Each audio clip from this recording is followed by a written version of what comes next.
Spags, are we going to uncover some deep sleepers for the people today?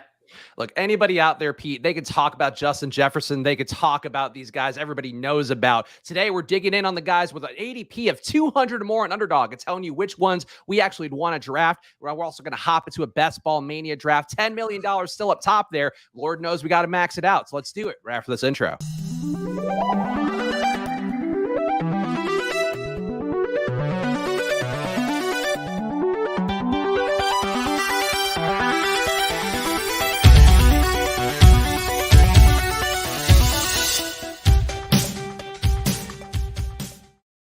Hello, everyone, and welcome to another edition of Splash Play, the fantasy football podcast for every game under the sun. And once again, I'm Chris Spags, joined by your friend of mine, Pete Overzet. Pete, you recently had a salad. Are you feeling like your brain function is high thanks to that leafy goodness in your life?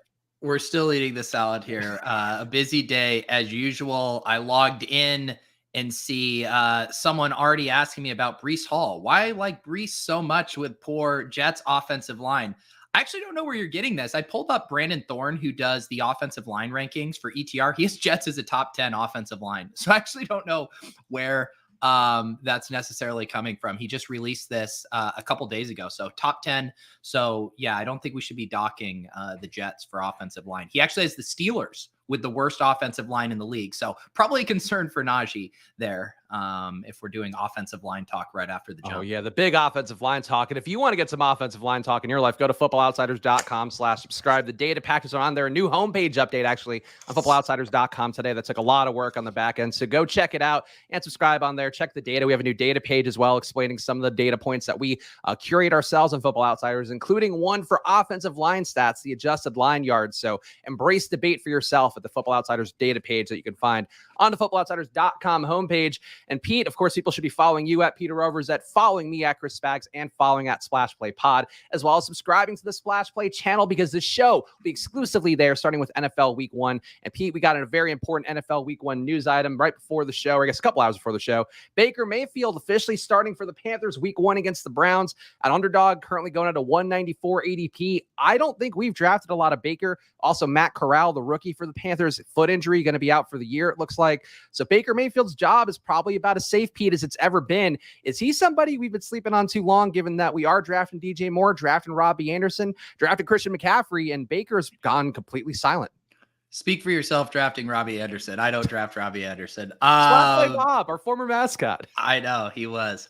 Every time we have like a reference to something deep on the show, I'm always like, have we been doing the show this long? It feels so long ago since Splash Play Bob was our mascot. Splash Play Rocket Ismail back in the first season of Splash Play. Well, every time you reference the Playmakers rewatch, I feel like I'm 65 years old. I'm like, how long ago was that? That was only a year ago. Like, time flies when you're not having fun doing the show with me. Imagine doing a Playmakers rewatch instead of just drafting best ball teams, knowing that's all anyone wants. Honestly, would be a pretty good bit for us. But Baker Mayfield, so what's your exposure to Baker then? Because I don't think I've got more than 5%. I don't know offhand. I have to update my brick caddy, but I got to think that I am under 5, probably under 3. I just looked. I'm at 2%. Okay. I'm way under there. Yeah, because again, he falls in that territory where he would definitely be. I think I've taken him in a couple 3 QB builds, but generally with those third QBs, I've been going higher upside. And my sneaky thing is, I actually don't have as much DJ Moore as I'd like. Well, I guess I'm fine. I'm at 14%.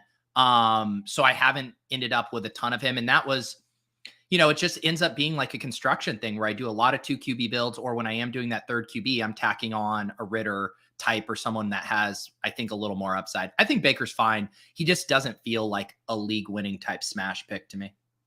Okay. Yeah. I mean, I think that's a fair way to look at it. I wouldn't mind getting a few more shares of the double stack, but I certainly get why people would be a little bit reluctant to go there. Other QB news, Tom Brady officially showed up to Bucs camp. Apparently the personal issues after all the rumor mongering out there was just him wanting to go to Bahamas with his family. He's back now, but as he comes back, Pete, another Bucs offensive lineman, Aaron Stinney, of course, our favorite Bucs offensive lineman, as we talk about in our offensive line rankings all the time. He goes down for the year. I still feel like, Pete, I'm glad Tom Brady's back. If you weren't drafting him because you were afraid he would never show up again, he's back in camp. He's practicing all of that. But I still feel like the Bucs stuff, I worry about them this year. I just think there's enough bad signs, enough desperation signings of veterans to try to prop things up. The new head coach switch. I feel like I don't want to be out on the Bucs and be completely wrong, but I think there's bad things coming for them. Do you feel like my overbroad diagnosis of the Bucs is accurate? I don't know. I mean, the whole thing with the offensive line stuff, right, is if I think it's worse for younger, inexperienced QBs. We've seen Tom Brady, even with some bad offensive lines in New England, get the ball out super quickly. They have two awesome pass catching backs on the roster, and Fournette and the rookie Rashad White. Lots of underneath options with Godwin. So I don't know. I'm not too concerned about it, but that might just be the fantasy player in me sticking my head in the sand about offensive line concerns. So speaking of fantasy player and you, I'm actually curious your thoughts on this one because you did do a draft on Saturday after Khalil Herbert was carted off at practice, then was back playing as though he had nothing wrong with him on Sunday, practicing again with the Bucs. You drafted him with Brick on a special lull Saturday night stream in the Big Dog Draft, and you talked about it being a flash sale injury. I'm curious just your game theory on the stuff. Like, how do you approach that? Because when I saw carted off, as I've talked about on the show, I've got about 25% Khalil Herbert in the Best Ball Mania 3 right now in Underdog. I was sweating it out. I was checking for news updates. Thankfully, saw him the next day that he was back and out playing. But like, what are you doing in those drafts? Are you just saying like, hey, if I draft him now and he ends up being completely fine, I'm gaining a lot of expected value on it? Or are you playing cautious with some injuries, not with others? Like, what do you do in that scenario? Well, I think in general too, when we have these teams, and yes, it was a $250 draft, so it's more than usual, but it's always the same analogy that we talk about with poker, right? Like, you can't play safe. You bought into the tournament. These are your chips, and you're going to use them as ammo to give yourself the best possible chance to win first place. And I think we're constantly trying to find ways to like protect our downside risk in this stuff. And so that actually seemed like a very interesting spot for me, where we had Justin Fields on the team. We were in a zero or an anchor RB build where we needed running backs. And then the reporting on the Khalil Herbert stuff seemed very vague. You know, normally when there's stuff like this, like when the Tim Patrick happened, there was all these reporters. They're like, oh, he went down with a non-contact injury or whatever. There was all this detail around it. It was Herbert. It was just like one guy was like, oh, he left practice on the cart. And there was nothing about it. So it just seemed weird and suspicious to me. And someone in the chat had brought up a comment that certain teams have their medical tents pretty far away from where they practice. And so in that sense, it makes sense too. Sometimes maybe you're a little banged up, cramps, whatever it is. So they bring the cart in the same way old people who are lazy get in a golf cart to drive down to the beach instead of walking there. So I took a risk there. We got him at like pick 178. I think his ADP was at 150 at the time. So it worked out. It definitely could have burned us too, but it goes back to that idea of not playing scared. It's like, so what?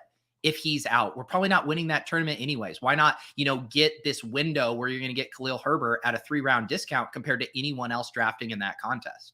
Yeah, so anybody who did just see the Saturday alert, he was back at practice looking, I think, completely normal.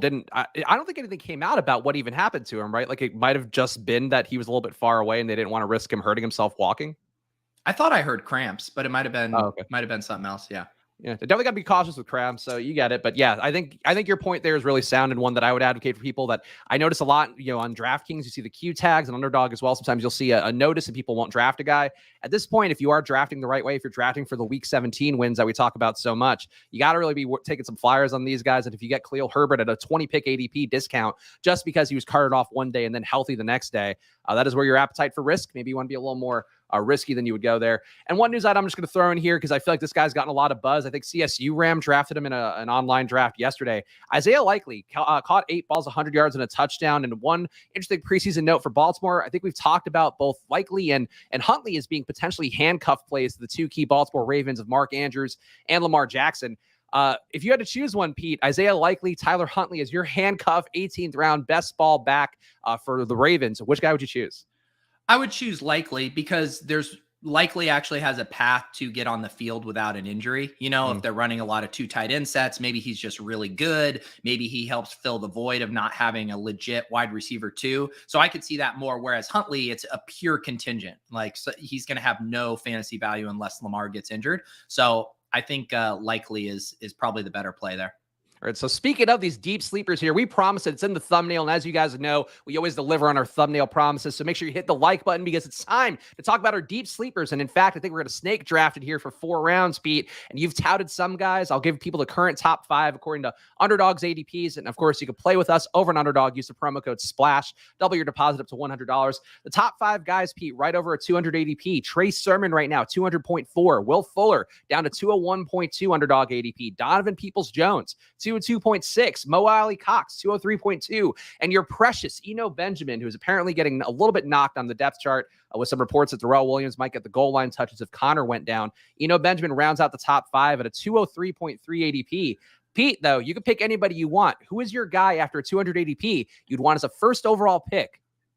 Yeah, no, I'm smashing my guy, Eno Benjamin. He looked awesome yesterday and was kind of running ahead of those other backs there with the ones. So yeah, give me Eno Benjamin. He's the guy that's been my favorite late round target, packing a few more bags here before he inevitably becomes, a 15th, 16th round pick. Okay, I think that's a fair pick. Eno, certainly somebody I've been drafting more of. Unfortunately, not when Pete initially told me to. But I'm going to take a guy that I think is interesting leverage against the player that is steaming up exponentially. And somebody just made this point in chat, so it scrolled away from me. But I'm curious to hear your thoughts. I think Jerick McKinnon is going to be my first overall pick in this deep sleepers draft of ours. 206 ADP right now. Isaiah Pacheco is up, getting drafted sometimes in the 110s I've seen, normally going in the mid 130s. But Pacheco could easily play behind McKinnon, a guy who's been a notable pass catcher, including last year in the playoffs. Also a guy that was starting ahead or playing ahead of Pacheco in the first drives here for the Chiefs in the preseason. I feel like McKinnon's getting slept on too much, Pete. And I like Pacheco. I was willing to reach for Pacheco here and there. He is now up so much that I think it's actively a bad thing to draft Pacheco currently.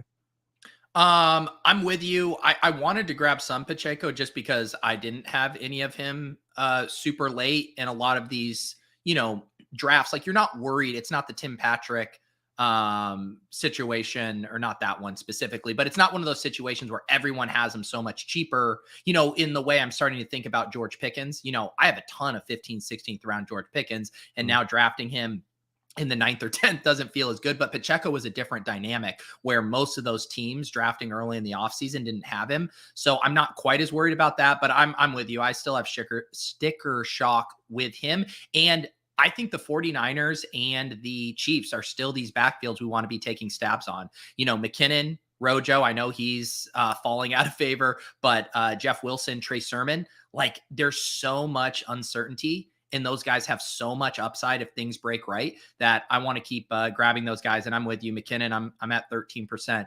McKinnon, he's still been a guy that I'm happy to sprinkle in at the end of drafts. Yeah, and earlier in the offseason, I think Mike Leone over at ETR, of course, one of Pete's good buddies, has done Splash Play before, did talk about the uncertain backfields and the value you can get there and how he had found some really big ADP jumps or values relative to ADP for guys in these uncertain backfields. So that's my thesis. And I do get the turn pick here, Pete. I'm also going to take Khalil Shakir, 212.5 ADP. We've talked about him. I think the rep on him coming in was that he'd be more of a slot receiver guy. He'd be competing potentially for snaps with McKenzie and Crowder. Instead, he's worked outside, caught pretty much every target he's had in the preseason so far. And I love Gabe Davis. Gabe Davis catches another monster touchdown from Josh Allen in their preseason game over the weekend. But I feel like if one of those guys goes down, Pete, Shakir could hop in and he would be Gabe Davis. He'd be the guy that people are questioning, going oh, whatever, I don't know. But he's going to be out there running routes. And I think he's got a lot of room to grow. So I feel like if you don't get a part of that Cincinnati Buffalo week 17 correlation, just take Shakir in the 18th round and hope that something bad happens for those other guys. Yeah, the hard thing about this exercise for me is I basically want to do running backs for every selection. We didn't establish any parameters if that wasn't allowed, but it does kind of speak to how thin wide receiver sleepers are. And I was actually talking with Chris G earlier, and it was unless I'm correlating with a late round running back or a wide receiver, there's not one guy in a vacuum that I'm excited to take in the same way I am with these running backs where there's so many guys. So the sleeper wide receiver part is hard for me. I guess if I do one, I'll go ahead and say Quez Watkins on the Eagles. He's been having a good camp. I do think he is going to be on the field in those 3 wide receiver sets, has that deep ball skill set, would have contingent upside in the event of an injury to Devonta or AJ Brown. And I just want pieces of this offense. And a lot of times you're getting shut out now with Gainwell getting steamed up. So Quez always being there, available late as really cheap exposure to this offense, he's been one of the few kind of wide receivers I can squint and be like, all right, I could see him having a surprisingly good season. Yeah, 214 ADP on Quez right now, but you get another pick, Pete. And I get where you're going with not liking the wide receivers, but I do think if you get scooped on wide receivers you like a lot, like you wanted to get Dubs, he's now going too high. Like, I think there's a couple out there that I'd be willing to take flyers on for contingent plays for guys that could just bubble up. So I've got some more receivers, but you could take another running back if you want. Follow your heart. I'm gonna bounce around and try to do some of the guys we don't talk about all the time. I'll do a quarterback, and I'll say Desmond Ridder. And I continue to, a lot of people I respect are in on Mariota.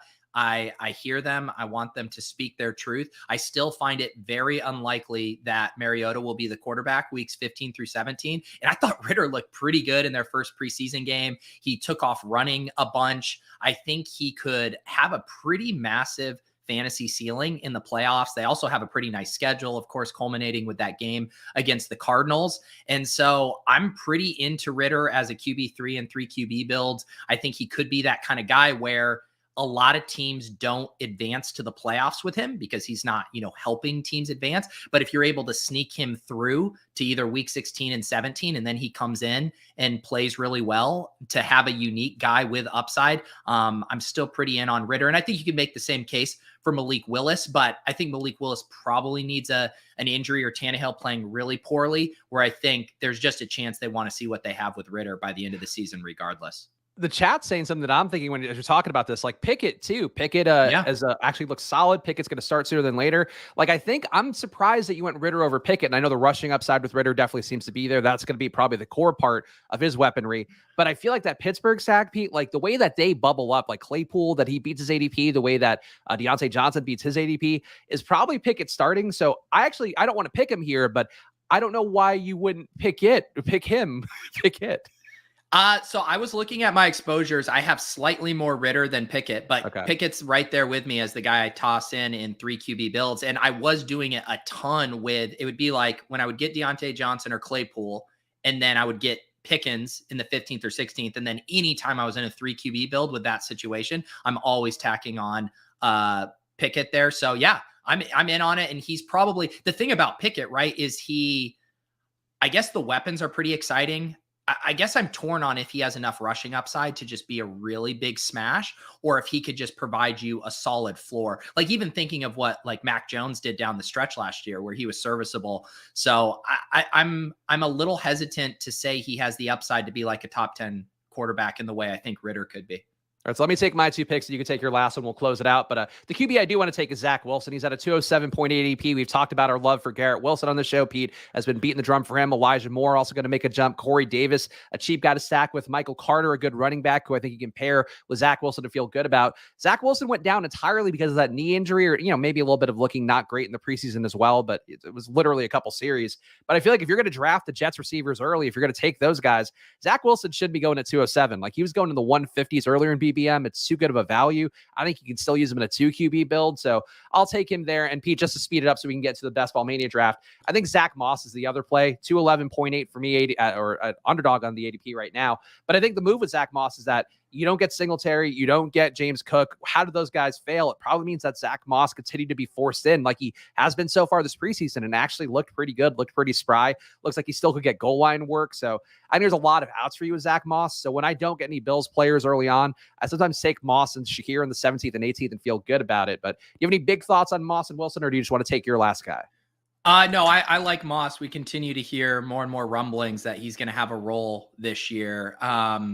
It'll be really interesting to see how it pans out. That entire offense looks so good. I mean, Singletary looked good. James Cook looked good with his stuff. And then, Zach Moss continues to get buzz out of having a role there. So again, having access to this offense through a last round pick and knowing Zach Moss has the capability to have a 2 touchdown game, just basically falling into the end zone from the 1 yard line, it's certainly interesting. And he's not being drafted in every Best Ball Mania 3 draft. So you're getting a uniqueness angle there too. So yeah, I like that one.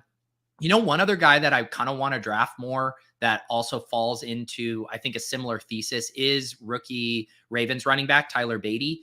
I know J.K. Dobbins is on the right track. Gus Edwards' health looking a little bit more sketchy. I think Beatty could have a pass catching role right out of the gate. I know Justice Hill has also gotten some buzz. That's the only thing that would maybe complicate it. But Beatty is like a really good prospect and pretty interesting. And the same thing with the Niners and the Chiefs and the Bills. I just want cheap exposure to these offenses and knowing that there's kind of multiple outs of how these guys could get on the field. And so, yeah, he's pretty interesting to me. Yeah. All right. So there we go. Tyler Beatty, a solid pick, though. Was worth noting, Pete, he was behind Mike Davis in the preseason game this weekend. Mike Davis, the ageless Mike Davis, coming back for his rebound season. Well, yeah, I have zero. I'm not worried about Mike Davis whatsoever. And I mean, Mike Davis, I guess maybe they could have him trying to like be their pass catching back, but that honestly seems like a true disaster for the Ravens. What did they do with Devontae Foreman last year? What did they do with, or Devontae Foreman, excuse me. What did they do with Latavius Murray? I don't know. Either way, Pete, I think it's time to hop in a draft, of course, over on Underdog, competing for $10 million, Best Ball Mania 3. And Pete, now so desperate to get his 150 entries in, will let us draft in his account one more time. And I might be underselling myself, Pete. Like maybe you're watching me draft, you're seeing how I'm working rooms, and you're like, I just need some more Spags input here because I could be your buy for this year. Like, what if Splash Play collectively wins one of these tournaments? Yeah, you are giving yourself too much credit because I could just overrule you whenever I want to do what I want on this stream. So in a way, I'm just drafting by myself and I have you in the little sidecar there. No, but that's the best way, I think, for you to do it, where it's like you get my genius and then you get to be like the funnel to decide if you want to take that information in. Or did you just say I get your genius? Yes, my delicate genius, in fact. Only the delicate part will I sign off on. That's tough but fair. We appreciate all of you guys hanging out. Make sure you subscribe to the Pete's channel, subscribe to the Splash Play channel. Hopefully my Wi-Fi doesn't peter out today, but yeah, you are in the 8 hole in this one. So not going to be a good spot for us. It feels like we're going to have the choice between Derrick Henry or Dalvin Cook or reaching for Diggs maybe, or an Adams. I don't know. Although I will say we kept out all the badge bros. So that feels good. Oh yeah. We snuck in there. People got tired of us talking about news and left, and they missed out on that sweet streamer EV. That's right. Do we get a Splash Play pizza party? Yes. If we win the $1 million, we will get high and have a pizza party with everyone. Yeah, I like that people like Herzig's made that a bit in general. There's pizza party jokes out there that we probably shouldn't repeat on this show. But our bit for pizza party is just like it's code word for getting real baked and doing a show. DeAndre Swift number 3. Okay. This is what I like to see. Go get your guys. Oh, I've seen him go in the 8 hole, and I was like, what is going on here? Why 3rd overall?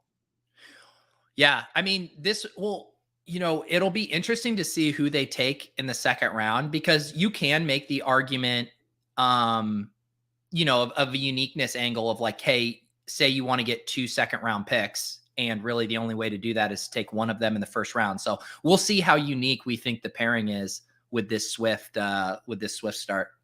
Okay, dude, so if Jamar Chase falls to us, come on, one time. I didn't even want to say it out loud because I've seen Chase start to fall to the 8 and 9 spot, not in draft. Did not to us here. Fun. That's a bummer. All right, let's get our Diggs numbers up. Yeah, that works. I have been taking a little bit of Adams in the 8th spot just to try to flip it a little bit because I have more than enough Diggs at this point. But I think to me, this speaks to the point that like, I think you should be taking a receiver in the 1st round, and I really don't care which one it is. Yeah. I mean, at that spot, I'm happy to take Diggs there. I mean, I really need, these guys just are such hard clicks. I kind of want to take a little more Dalvin Cook. But other than that, I'd rather just get Barkley, get Swift in the 2nd round.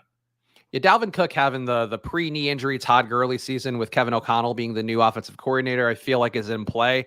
And I've talked about Madison exposure, and I should be taking more Cook. And I think I'm still firmly where you are, where 8% is going to be the ownership for any of these guys. We're getting drafted in every draft, and you're half of it, and I'm about half of it as well. Yeah, I feel pretty good with my exposure levels to these guys. I don't really have any massive concerns. Yeah, so you're a little bit above on McCaffrey and Taylor, and then below on everybody else. Yeah, I guess besides Barkley. I think I'm actually, I think I was even or slightly above on those 2 running backs. I'm way over on Kupp and Chase. I think I'm at like double the field on both of those guys. I was looking up my numbers and actually was pulling up before the show. Let's see where I am exposure wise. I am almost triple the field on T. Higgins, double the field more than that on Debo. Elijah Moore, I'm double on Tyler Boyd. I did not get double for Cooper Kupp. Actually, I guess Kupp I have just shy of 16%. So, and Jefferson I also have just shy of 16% in Best Ball Mania. And I'll be talking about my wide receiver exposures on Friday because got some decent clicks with my bullshit RB rankings video on Friday, Pete, where I just listed my favorite 0 RBs that I have a lot of exposure to. Diggs Lamb is a very fun start. I love it. Go for it. I don't normally, you could see there, I only have 7% Lamb. He was pricey for me for a lot of the offseason when he was going kind of at the late first, but 2.5 to pair up with Diggs. Definitely not mad about that. Is Lamb the most volatile? I guess it's weird because Debo has been jumping a lot and he jumps here, goes in the 12 spot. Is CeeDee Lamb, though, like the most volatile guy where I've seen him go in the 8 spot? I've seen him go where we just took him here in the 17 spot. I feel like he's the guy that like you can make the case either way, and it just depends on people's personal preferences. I would say Lamb to me is the canary in the coal mine for what kind of room you're in. You know, if Lamb ends up going like 8 or 9, that's when I'm like, all right, buckle up, avalanche. And then when he slides to the mid second, then I'm like, okay, you see all these drafters, you know, we have Josh Allen go at the turn way ahead of ADP, Najee going. So yeah, that's always the indication for me. If he's going after a rando pick like that, Najee, I'm like, all right, maybe this is a softer room. Josh asking a good question. We're going to take some questions throughout here because I think we got a good mix of guys who've been doing every stream with us and also guys who are new to the best ball streets. Can you spread yourself too thin, taking too many players, for example, correlated to taking too many players in a DFS slate? Pete, I've talked about some of the shows you've done with Brick, I think that are very illuminating about how a really sharp, high-earning DFS player would approach it, as well as Pete. But I think that's something that the game theory that Brian talks about a lot has spoken to me, and you pushing back and poking holes in it. I would say to me, like the 8% number is really the thing where if you're taking 8%, you're basically with the field. If you take double it, you're trying to exploit the field. If you take less than it, you're trying to exploit the field. Like, I think that's the smartest way I've heard it explained, but how would you try to sum it up for a guy like Josh?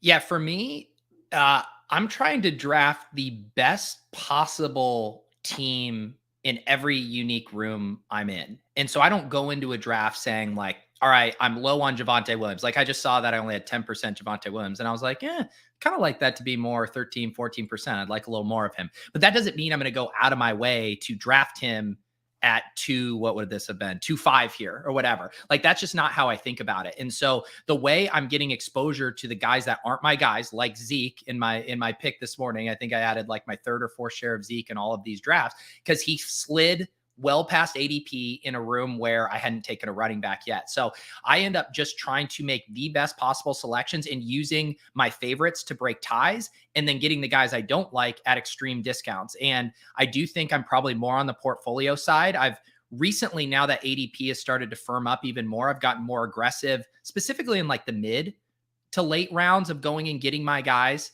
that I think have upside, but specifically in these first rounds, I've been happy to mix up my exposures here. So this would be a classic one. I mean, Higgins at 3.8, like there's no way we can pass on this.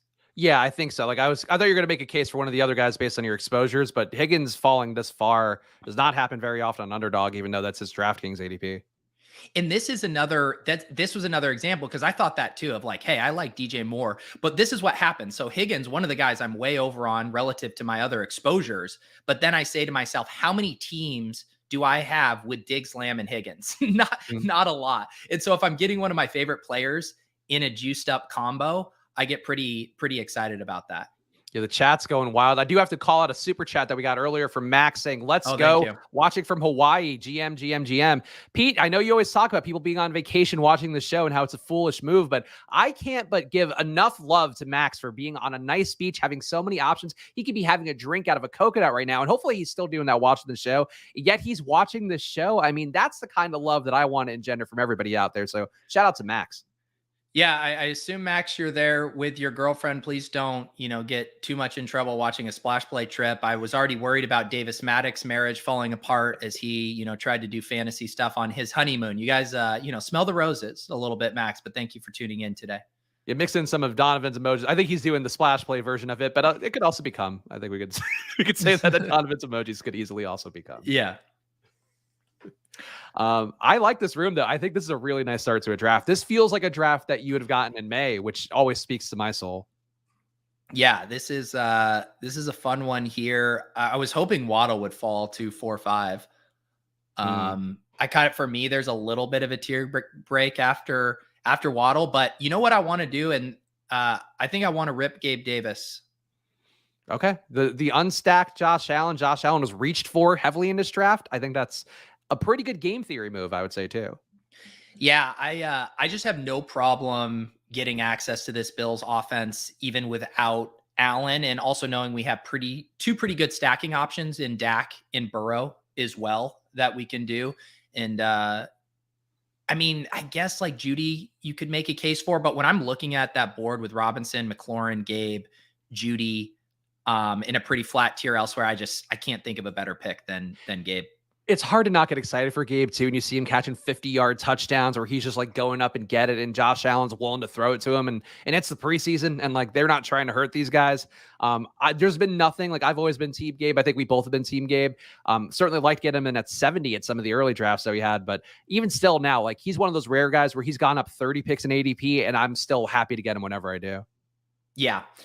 Yep. And, obviously get the beefed up week 17 stuff there with, could play it through Burrow if we're able to land him in this draft with Higgins, Diggs, and Gabe. There's also somebody you asked earlier about drafting now and, the unstacked QBs getting sniped from you because of the more casual rooms. I do think, Pete, I have a question for you about that, but also just casual rooms in general. Like, are there any things that you observe that you just try to be more mindful of in a casual room? Because I know I get scooped on stacks a lot with QBs more that we are in a more casual drafting season, meaning the newer players coming in, guys who don't have the same amount of experience as all the badge bros. But is there anything you would do to protect yourself against like casual rooms? Because there's obviously a lot of advantages that we can see with this draft we have so far, but it also could be something that just fucks up your structure when you are trying to draft structurally or for correlations. I don't know why, but I don't, unless someone's like drafting 5 quarterbacks, which definitely happens in some rooms, I just don't really worry about it because I know I'm constantly going to be building out avenues that I can do. And even if we get sniped on Burrow or whatever, okay, we can play it through Dak. Oh, we can backdoor stack. Oh, we can end up with a 3 QB build. Like to me, that's really the ultimate takeaway with all of this stuff is I really try to get out of my head having an exact plan, even through 4 rounds, and continue to try to make the best, most logical decisions based on what's happened. And so even though that would be like my idealized version of where this draft goes, like sometimes stuff happens. Like could in this room someone take Joe Burrow right here before us? And it's like, okay, well, that's fine. Like it's not like, oh, this team is dead. I just don't really think about that. I think, oh, my opponents are making suboptimal decisions. How can I make them pay for doing this and trying to build the best possible team? Interesting. Okay, no, it's a good way to look at it, and I think you sounded a little bit like the Joker for portion of that, where you're talking about you're just a dog chasing cars out there. You like the chaos of it, but I would agree that having the flexibility, like we could go a lot of different ways when you get 4 receivers that good that early. Yeah.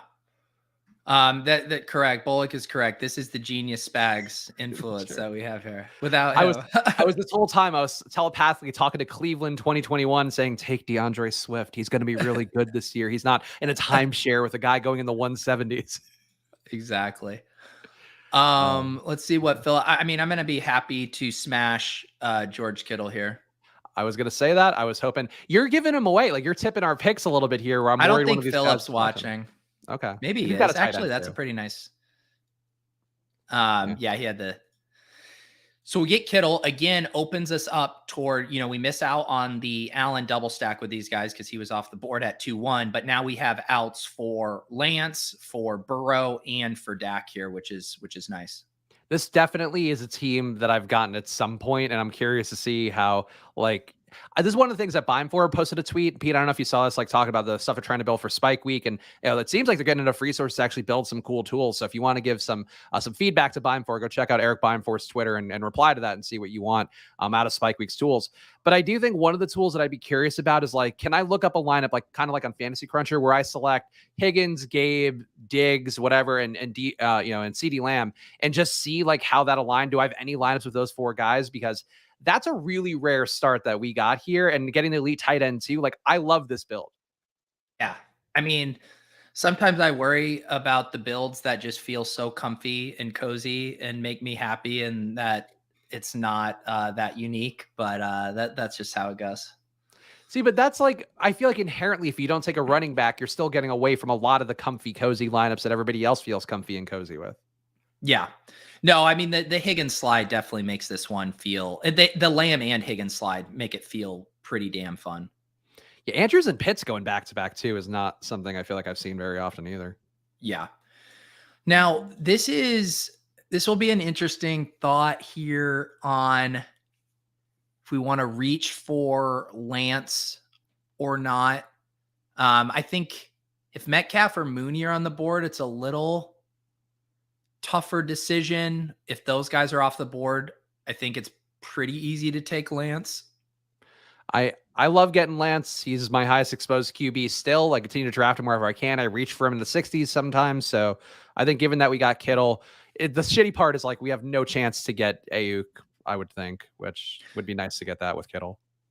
Yeah, no, Ayuk's not coming back. I mean, if anything, if you were trying to do it, you would maybe take Ayuk here and see if there's a small chance that Lance would come back. But as the top quarterback off the board, he's not coming back. I don't know if I love Mooney enough to pass on Lance with this build. I mean, I think if we're talking about a guy who could be QB1 this year, like I still firmly believe that Trey Lance is that guy. Like I don't have an issue paying any ADP for the most part with Trey Lance, especially, if you can get the double stack somehow. Because I think like people love Jalen Hurts. Like I get it. He runs well. We've had the success metrics. AJ Brown's going to help him out a lot. But Lance like can be a game breaking QB that like people have a hard time projecting his rushing stats. People have a hard time projecting what he's going to do as a deep ball thrower. Like if he is what that guy, like he could be Josh Allen or whatever quarterback you want to compare to. And also, Nick is 100% right here. We also have to remember 0RB is still a niche style of drafting most people aren't comfortable with. So teams like this are automatically unique. And that is 100% a good point. I talk about the bubble we're in. And, I'm kidding when I say I get nervous when this team feels too cozy because it feels like I'm drafting in my comfort zone and maybe not doing enough unique things. But Nick is totally right. The percentage of the field still executing true 0RB builds, while it is up from last year, it is still minuscule in proportion to the overall drafting pool. Yeah, and I think, too, there's a lot of people who kind of settle on the anchor RB, the hero RB, superhero RB, whatever, enough that I agree with that take a lot. And that was what I was trying to say that Nick said much more eloquently. We had one interesting chat here. Michael Richard saying Spags is going to be quite sad when Swift goes for 1,000 and 1,000. Pete, even if that's the case, like what if Justin Jefferson goes for 2,000 yards and 18 touchdowns? I still think taking Swift at 3-hole was a wrong move. Yes, I did want to circle back to that. So what did they do here? So they did Swift, Javonte, and then Mike Williams. So I will say this is unique, right? Because it's really, really hard to get Swift and Javonte on the same team. Mm-hmm. I don't know how you do that. You'd need Swift to fall like deep into the second, and then you'd need Javonte to fall into the mid third. Yeah. So Javonte can fall there, but both those things happening is unlikely. So I actually don't, I know this seemed like insane, but the way this is broke for them, you're getting 2 second-round picks in the first round. And last year, that was an incredible strategy. The second-round picks smashed last year. Eckler, Najee, I'm forgetting another one of them who were up there, Joe Mixon. And so this has been my thesis all along. I guess the problem is I'd rather attempt this from 5 or later. That's my main issue with it, because I do think it's really flat after pick 5. So maybe you take Swift instead of Eckler and then get Javonte coming back here. Whereas I don't want to pass up on ever getting any one of these top 5 picks. But once it's after that, I think it's fair game. So that's my only quibble with it. But I like the idea of getting 2 second-round picks and getting a unique start. I just find it hard to believe that Swift is going to beat every receiver out there. And I also very much a believer that Justin Jefferson can be in line for a historic year. I think Kupp, even if he's 90% of, 75 to 90% of what he was last year, like he's still going to be better than most running backs. So that's, me being, again, a didactic 0RB guy that's obsessed with drafting this way every single time I can. But yeah, like I think it's hard for me to see Swift being worth the 3 pick, but I agree with you. I knew that was going to happen with the Chase owner there. That stings a little bit. We could still set up. I don't want to play even a Dak double. I don't think we need to play it through Schultz on a kill team, knowing we have a couple options later. I think I'm going to play Devontae Smith here. Interesting. Okay. I don't mind it. I would probably err more for Tony or Olave, but I'm not as big. You're Olave over Devontae Smith? I think with this build, yeah, because like I just don't think Devontae Smith, like A, starting the year injured, I don't love. B, like AJ Brown, again, the reports are that he's getting as many targets as everybody else in that offense combined. So that's where I start to get a little bit less into Devonta. Whereas like Tony, you know, they're protecting like he's gold. Olave, a lot of great reports on Jameis and how he's looked so far. And then with Mike Williams being hurt again, apparently some hamstring issue, that's a new one for him. I feel like Olave could be a smash in a way that I think Devonta, he's going to get to his numbers last year if he gets there by the skin of his teeth. Yeah, I love Devonta. He was really good and efficient as a rookie. If our thesis is this offense is ready for blast off mode with Hurts and AJ Brown, which I do think it is, I think Smith is going to have plenty of opportunities, even if it's in a decrease in overall target share. And then on top of it, he has really huge contingent upside. And I really think of him as an arbitrage Gabe Davis pick. If that thesis is true, you know, the number 2 who I think is going to have a ton of scoring opportunities in a big offense. Obviously, if the Eagles are still super run heavy, like this whole thesis falls apart, but it also falls apart for, you know, Hurts and AJ Brown in that case as well. But in the scenarios where the Eagles are an awesome offense, I think Devonta Smith is going to be a big part of it. I just think it's AJ Brown season. And like, if I can get AJ Brown, I don't want the Eagle stack as much. But I get it. Like, I get the logic for it, and the contingent value you could sell me on a little bit. But yeah, I am more of a, like, I would rather have AJ Brown by a wide margin, I think. I'm 100% on that too, but I want to be stacking as many of these second year breakout wide receiver profiles as possible. And then you're going to toss it in on what could potentially be a top offense in the league. It's an easy selection for me there.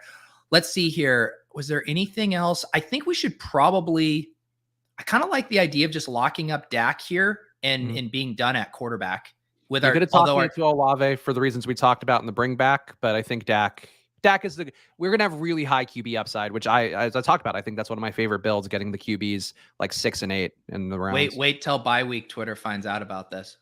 Oh, are they both 9 boys? Oh man. Yeah.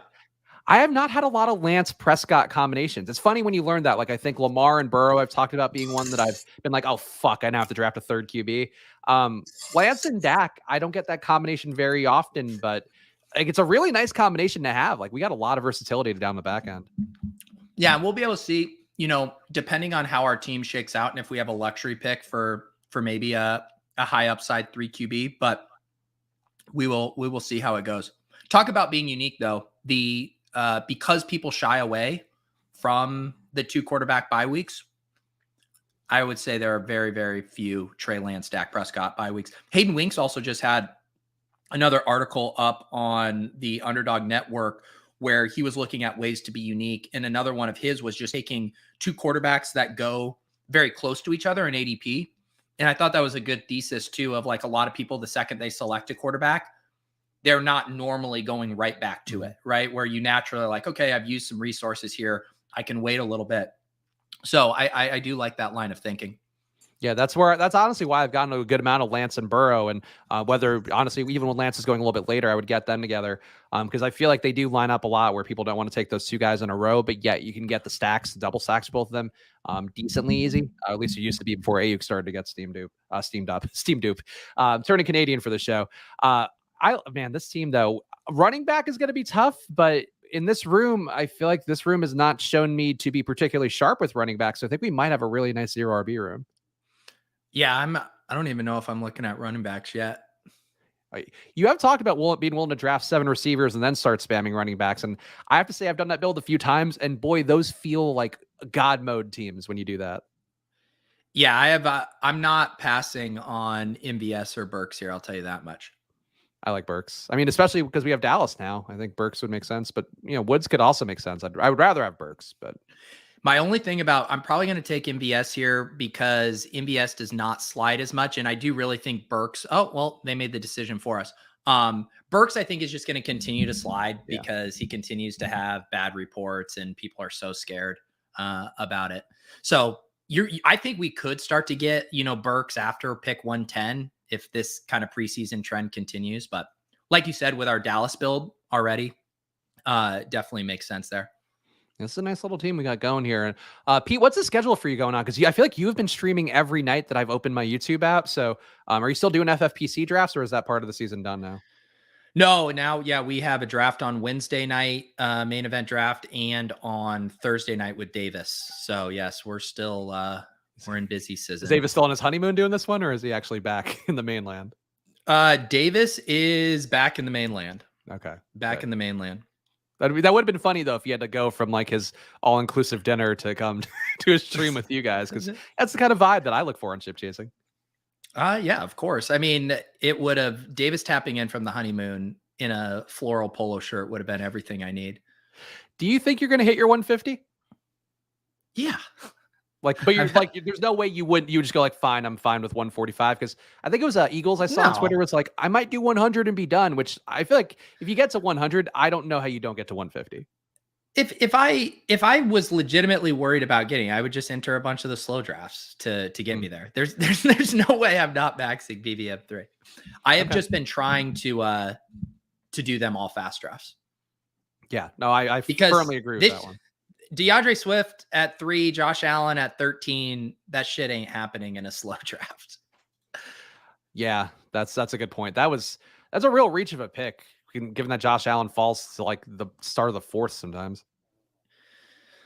Let's see here. We could continue to make a really big Bills bet with Singletary as our first running back. If we had Burrow, I would have smashed Boyd at this pick. I'm a little less enthused about having 4 pass catchers from that game with none of the quarterbacks.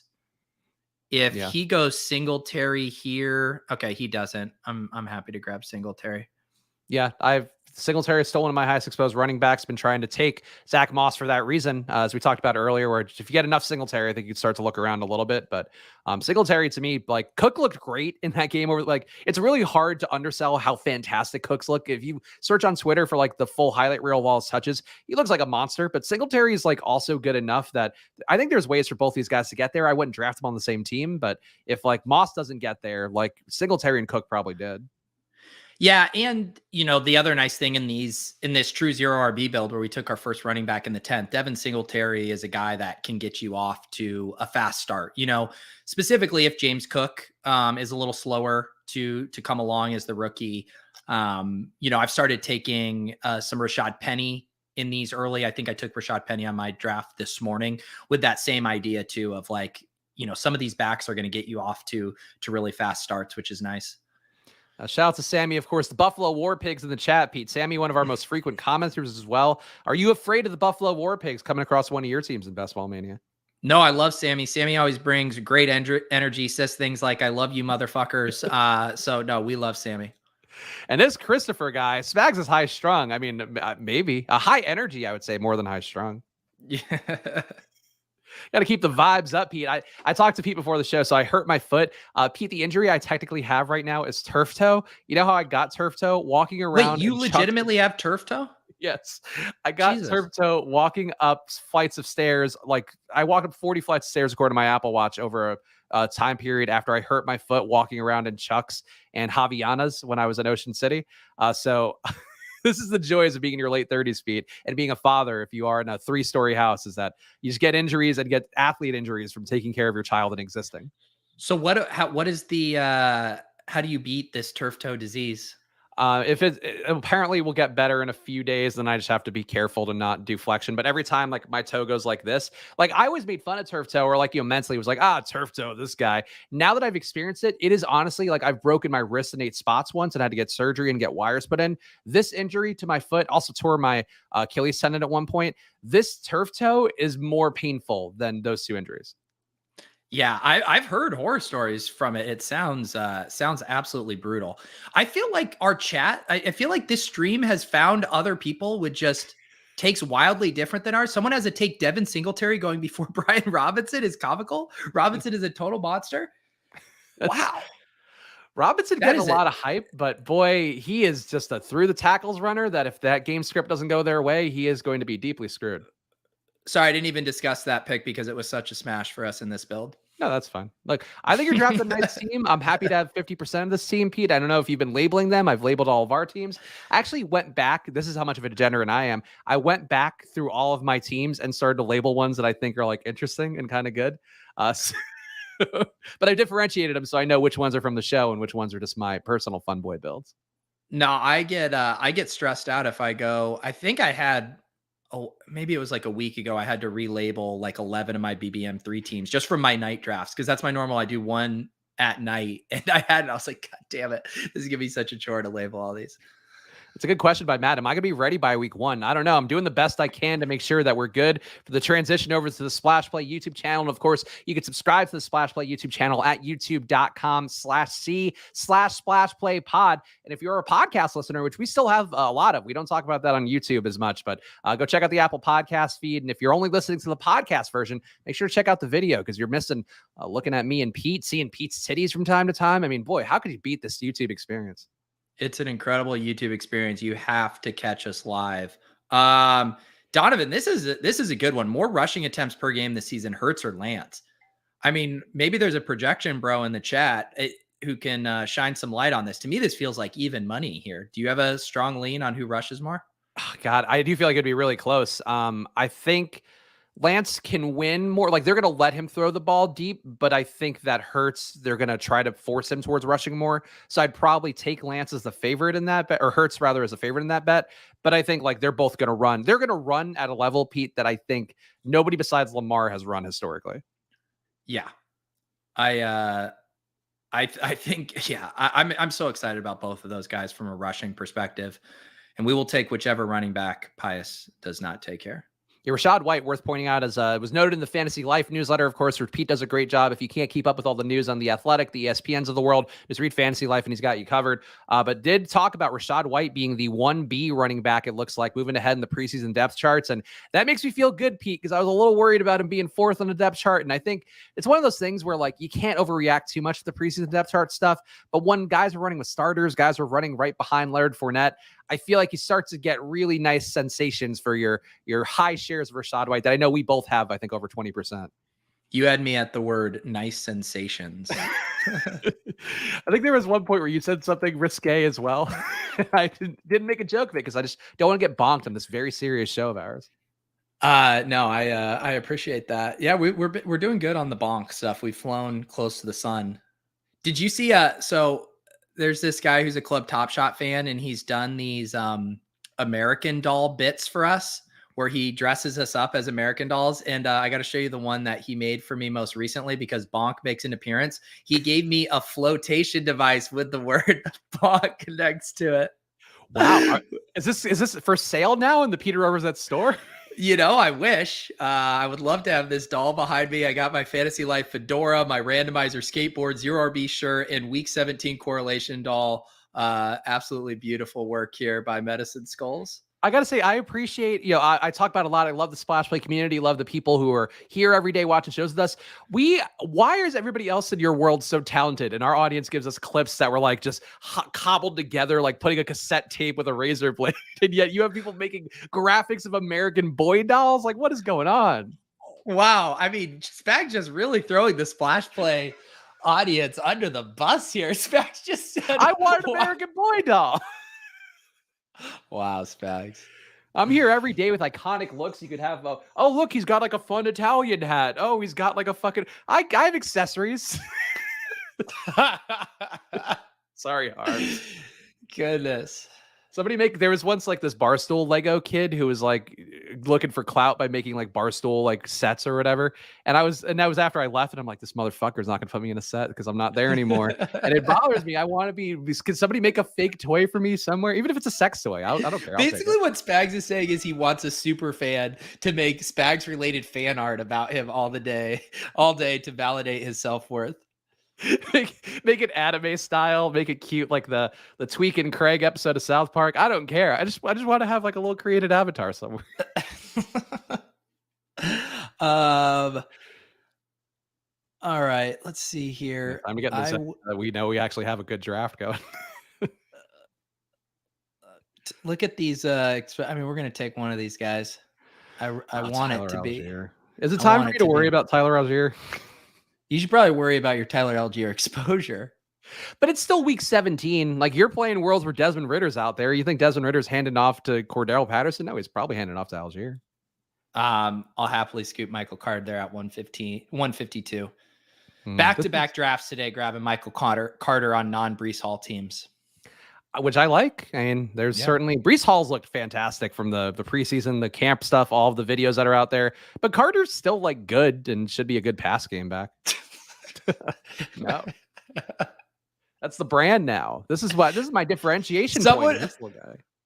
Someone, that would be funny if now you get your wish and it's someone does like makes you a barbershop doll and it's you getting your hair trimmed at the barbershop. I mean, the hair can come off as part of the toy. Like, you could swap in different accessories, put me in different hairstyles, put me in different hats, different outfits. If you want to make it anatomically correct, you can try. Like, you can do the best you can. Willis has a question for you. How do you feel that I drafted Zeke over Breece Hall earlier today? So is this like the equivalent of like giving Willis a gold watch for his retirement, that you're like, I'll take Zeke today over the young running back who's actually going to be good? I've been grinding a lot of fantasy flock streams, and my testosterone is pumping through my veins, and I finally decided to draft a good running back. If you are not in the Splash Play Deposit Kingdom channel and you want to keep up with fantasy flock streams, that's one place to do it, because everybody tags me when he's doing a batshit stream. And I watched last night. He's drafted in the big dog, $250 entry, drafted 3 running backs in the first 4 rounds, a tight end. I think his wide receiver 1 was Cortland Sutton. His wide receiver 2 is like Kadarius Toney.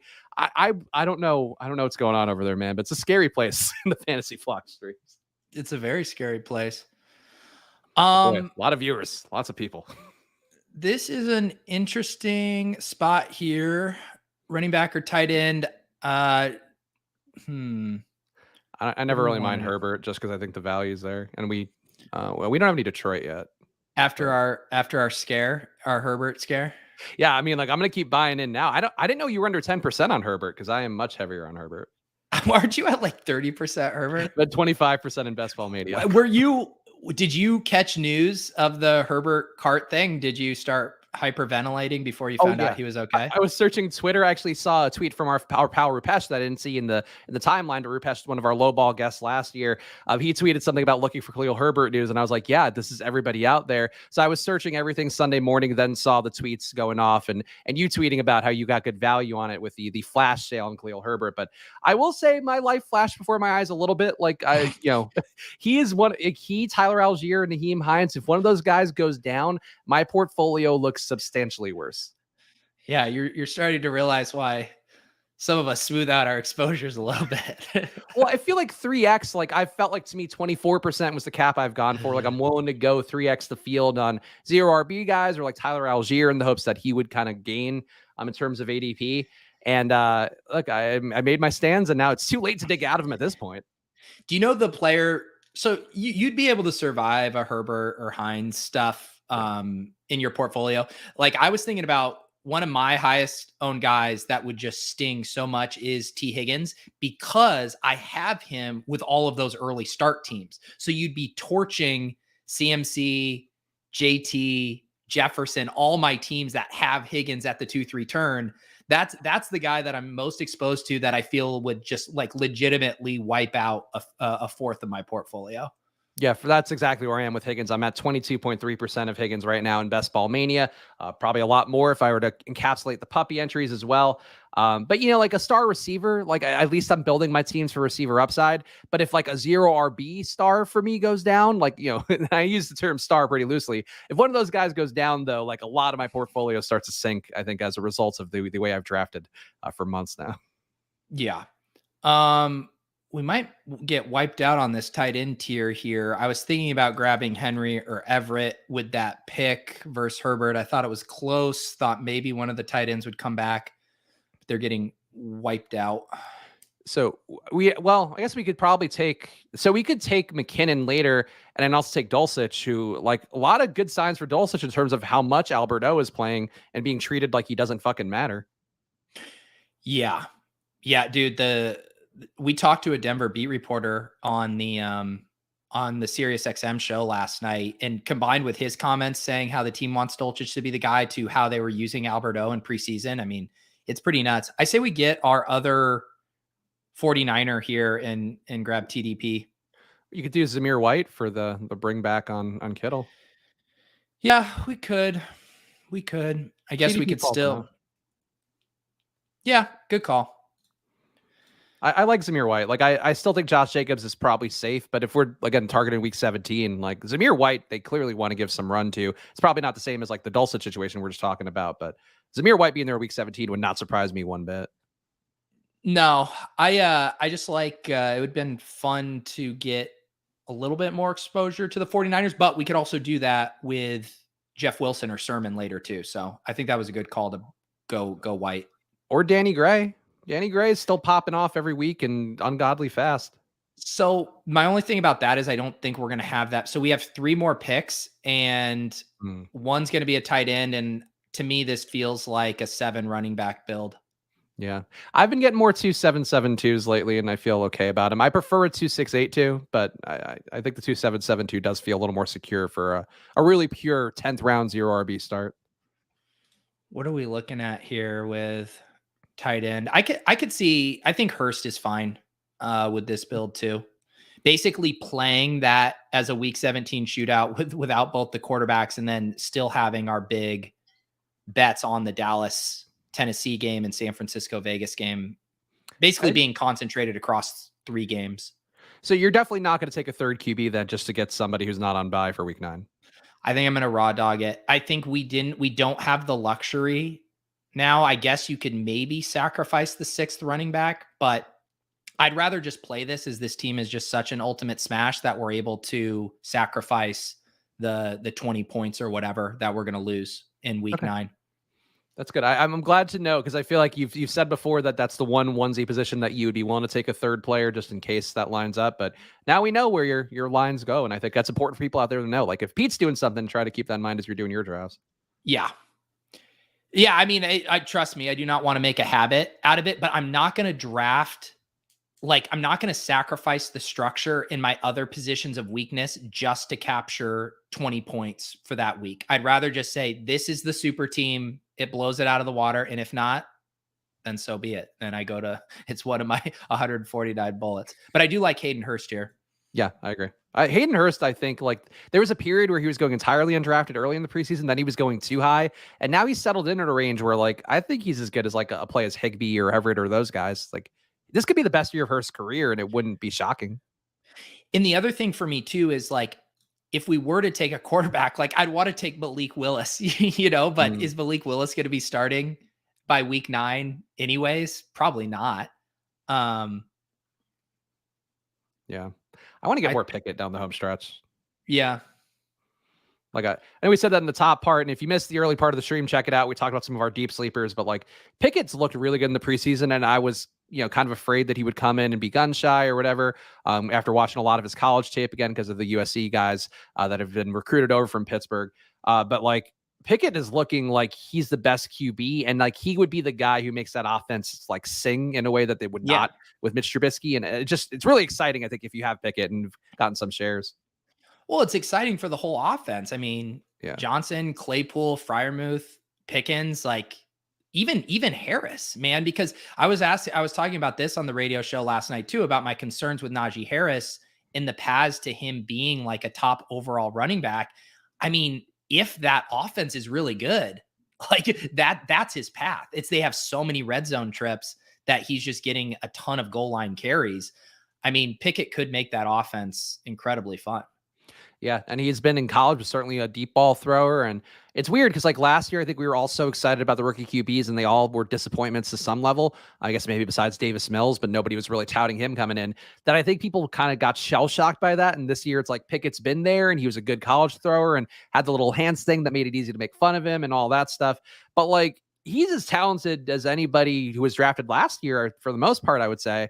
And like, I think there's a little bit of equity in grabbing some Pickett down the home stretch, especially because you can get those Steelers stacks pretty cheap. Like take Johnson and Claypool at a discount and put them with Pickett in there. That's like a really nice stack. I mean, Pickett's also starting to get in that territory where if he is playing week 1, like you can start to do 2 QB builds with Pickett. I think. I agree. I think he's got a lot of elite guy. Yeah. I think the Sam Howell's the one other rookie guy that we didn't talk about at all that like I've been intrigued by what I've seen from him. And if you are going to make a bet that the Commanders completely fall apart, he's in play. Losing Matt Corral, like I don't think we were ever big Matt Corral guys, but that does kind of show the danger of like some of these rookie dudes where he didn't have a great pathway to playing, then he gets hurt, and it's like if you drafted Matt Corral at all, you sunk whatever percentage that would be. Yeah. Let's yeah, so we'll grab a running back here, and then we can kind of finally talk through the running back versus QB3 discussion. And I'm definitely still leaning toward a 6th running back in this build. I think we need the firepower. And by firepower, I mean fucking darts. The firepower of Marlon Mack, Darrell Williams, Rojo, who might not even have a job in 7 days. We passed on TDP, so I do want to take Sermon here. No, you wouldn't take Jeff Wilson as like the pure pass game back? I'm more now just with this team just trying to swing for the biggest cut, and I do think Sermon's range of outcomes is, still bigger than Wilson's. I'm not going to get in your way of it, but so many bad camp reports about Sermon and how he just looks like the worst running back by like a good margin, and it scared me enough, and it made me feel better about how much TDP I think we both were drafting earlier on.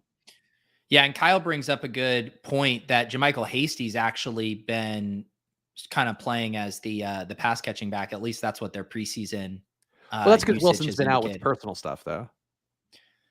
Yeah, although that's how but Wilson, even when he did have his role early, what was it, 2 years ago, where he got a lot of, he was more operating as that early down running back, kind of in the role that Eli Mitchell had. So I don't know.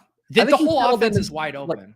Like, he's settled in as like kind of the Naheem Hines, I think, like where he was like a pass game guy that gave him like the vulture and goal line work. I think Wilson's good, but he's not young, so I certainly get why you would want to go Sermon's way. Yeah.